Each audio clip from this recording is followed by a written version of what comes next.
Hello and welcome. My name is Ajaxpost and this is the June 2020 channel update. Yay! Full of really good and exciting stuff. Well, yeah. It's kind of much like the last few channel updates, to be honest. In this very strange, weird world we're living in at the moment. Many things stay the same. Pretty much we're all still in lockdown, although in a few countries around the world things are easing and getting a bit better. For example, here in the UK, life is slowly, very, very slowly easing its way towards some sort of new normality.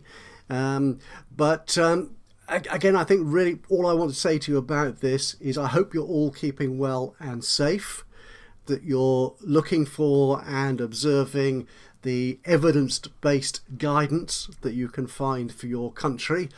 Don't necessarily rely on your leadership, your political leadership, to give you honest, sensible, rational guidance. No, I won't say any more about that because I'll get very angry about some people in the political world. Anyway, enough of that. Let's get on to the channel news itself. Of course, first the usual sort of, oh dear, he's going through his stats again. Yeah, well, it's thanks to you. If it wasn't for you guys actually watching and commenting and liking and subscribing to the channel, well, I wouldn't be able to say this. Thank you so much. We started May. The 3rd of May, I got a little certificate from vidIQ, which is who I use to sort of monitor the progress of the channel, saying I had reached 800 subscriptions, which is a lovely round number. And then just a few days ago, on the 30th of May, apparently 850 subscriptions to my channel. That is fabulous. Thank you all so very much. Today, as of this recording, which is the 5th of June, yeah, that is the date, we stand at 858. So we're edging all so close to that big first magic. Well, it's really the second big magic number, isn't it? Or is it the third? Because you really get excited when you reach 100, and then you get to 500, and you think, oh my goodness, there are people watching me. And then you get to 1,000 and you think, oh heck, this is becoming serious now. All these people paying attention. I've got to up my game and do something really good. So yeah, that's kind of really exciting and also kind of scary.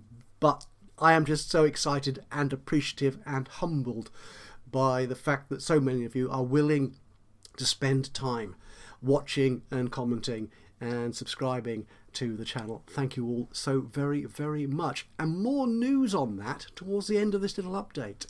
Yeah, a little bit of a sort of reward thing, perhaps. Anyway, let's get on to the main subject of the update, which is the games. That's not changing much this month at all, in all likelihood, but of course things can change quite dramatically for all sorts of reasons. We're still playing the core 4 games at the moment, which I think is a nice enough number for me to handle on a reasonably nice schedule, getting sort of 4, perhaps 5 games or recordings out per week, which sort of adds up quite nicely, I think. Transport Fever 2, that's going great guns. I'm really getting into that now. I'm sort of really sort of making money in the game. We've reached the 1900s. Yes, finally. We might start getting some really good vehicles in the game. Just a quick note on that, in fact. What I decided to do, because some people might see a playlist of 50, 60, 70, 80 videos and think, I am not watching all of that. So what I've decided to do is for each sort of main period of time that we go through in Transport Fever 2, I'll create a separate playlist for it. So the first 50 years, that's been done. That's one playlist. I'm creating a new playlist for all the stuff happening after 1900. So those of you who don't want to sort of watch all the setting up, the horse-drawn carts and stuff, can kind of ignore that and just follow the progress of the map and the routes with more exciting vehicles to watch. And yeah, we should be seeing some really nice big new routes. We might properly get into freight. We have got a few freight lines running, but I want to really ramp those up and make them really power the growth of the cities in the game, which will doubtless mean a lot more congestion at a lot more stations. If you are one of those people who just loves watching the entirety of a series, there will be a playlist which is the complete history of this Transport Fever 2 Let's Play series, which I'm just calling the box set, because that's what people tend to call these complete things. Yes. I didn't want to call it a complete series because that might mislead you into thinking it had been completed when it hasn't. It's still got a lot of episodes to go. Sim Airport. Oh my goodness, I'm really enjoying this game. It's such fun trying to recreate a real airport. In this case, obviously Bristol, my local big airport, which has its own constraints in the way it's designed, and is proving to be a bit of a challenge, to be honest, but we're getting there. We're now starting development of the first floor, which is where the main departure lounge, security and all the duty-free shops and the restaurants are. So I'm going to have to start moving all those facilities we've got at the moment on the ground floor up to the first. That's going to be a challenge. Yeah, so that could take another couple of episodes for me to get right. And then, of course, ensure that the schedule of planes carries on working as it should do, and I keep getting the efficiency bonuses. Interesting thing though was that at the very beginning of this month, the developers, LV Game Dev, released the next big update to the game, which added a couple of one particularly great new feature, which was car parking. Now, as we've said before in the Sim Airport series, airports tend to make loads of money from car park fees. And just playing a couple of days with just a few car parking spaces on my airport, yeah, it's profitable. It's fabulously profitable. So I'm really looking forward to playing with that and see how much that impacts the development of the airport. Next on, City Skylines. I'm still really enjoying this, but it's a strange game for me to get back into because I've kind of forgotten a lot of how it worked from when I played it not many, but quite a few years ago when I stopped playing it. And it has evolved somewhat since then, and I've now got lots more expansion packs to play with. In particular, the last one I got, seeing a few of my other creator buddies using it in their videos, was the Industries expansion. So we're starting to play with that, which is interesting because it introduces all sorts of new dynamics into the game, which I'm going to have to get my head around. And if you've been watching those, you'll notice that I'm not terribly good sometimes at really understanding some of these mechanics within the game. But we're getting there, I think, and that's turning out to be quite fun. I am still scared of detailing. I know a lot of people, I watch them as well on YouTube, do really fabulous work in creating a real environment that looks realistic and livable, and it's a fantastic presentation of the sort of things you can do in a game like City Skylines. I'm a bit rubbish at that, but I'm hoping I'll eventually get up the nerve to try that, so you can see my attempts at creating things like parks and tree-lined avenues and all that sort of stuff. But yeah, I'm enjoying that, and that should carry on through this month of June as well. Oh, one thing on that actually, which I nearly forgot: disasters. I do have the the natural disasters pack installed, but I haven't actually seen any disasters yet in my game. Although I made a comment to another creator buddy of mine who's using the disasters pack, that I saw a disaster off camera shortly after I placed down one of the disaster warning stations or something it was, and then within a matter of days a huge tsunami wiped out my entire city, which was kind of annoying, but it did rebuild eventually. People do come back. So I'm just wondering again, if you're familiar with City Skylines, if you've got any insight into how those disasters work. They are random.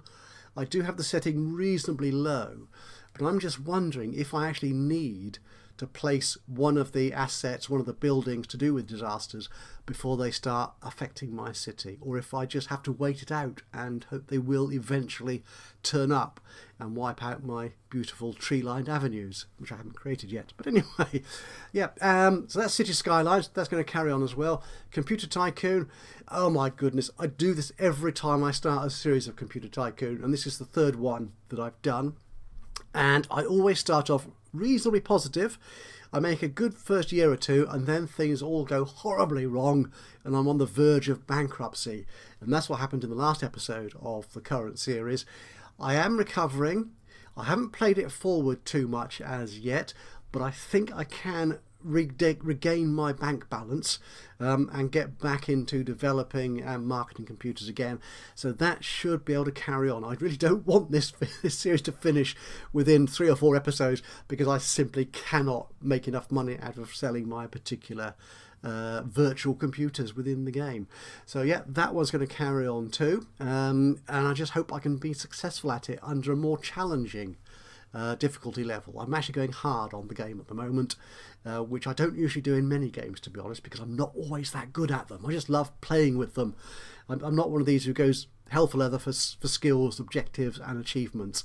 So I always just tend to have fun with it rather than sort of test my mettle against the computer AI. But we shall see. Bastide, I'm still keeping a very watchful eye on the development of that. Development is still ongoing. Every week we get an update from the developer full of fabulous new enhancements, new features, fixes for bugs, new ideas for where the game's going next. So I'm going to keep that on the schedule, but again, just 1 or 2 a month, I think, for that one, as I sort of gather together a whole bag full of interesting things that have been added to the game, and just see how they play out in my sort of let's play of the game. So yep, we're keeping that on the back burner, as it were, to bring out every now and then, a bit like a slow cooker, I suppose. Yeah. There's at least one other game that I hope to see this month. Now, whether that will turn into a real Let's Play series, or whether it will just be a sort of quick review, first look kind of thing, I don't know.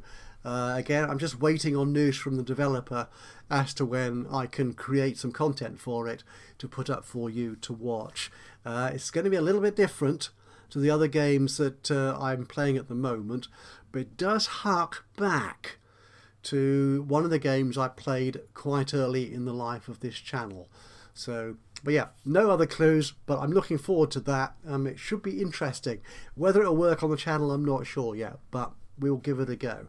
Now, the other thing, and this is kind of the reward section I hinted at the beginning of this update. I did recently subscribe to the Humble Bundle Choice thing. So every month they take some money out of my bank account and give me a page full of games from which I can select, I think it's 9 games or whatever, for that quite modest monthly subscription. So it's a good value way of getting a lot of great games. Now, because I'm getting that selection, I'm not going to want all those games. Some of them simply won't appeal to me. Some will appeal to me as an off-camera player, but won't make it as videos for this channel. And of course, some others, I think, well, actually, I've already got that. Or actually, yeah, I like that, but I'm not sure I can do anything useful with it. So what I'm thinking I might be doing is I will, during these months while I'm a subscriber to Humble Choice, is I will pick up a few of those games and offer those as giveaways through this channel. So every month, what I'm planning to do from here on in is offer some sort of, it will be a lottery giveaway. I can't make it a competition, really. That's I don't really have the means of doing that. So you'll start seeing those coming up throughout this month and ongoing for a few months more at least, while I sort of collect these games through the Humble Choice selection. Talking of which, one of the things they do as a subscriber to the Choice Bundle is they give me the option to gift a 20% discount for a month to a friend.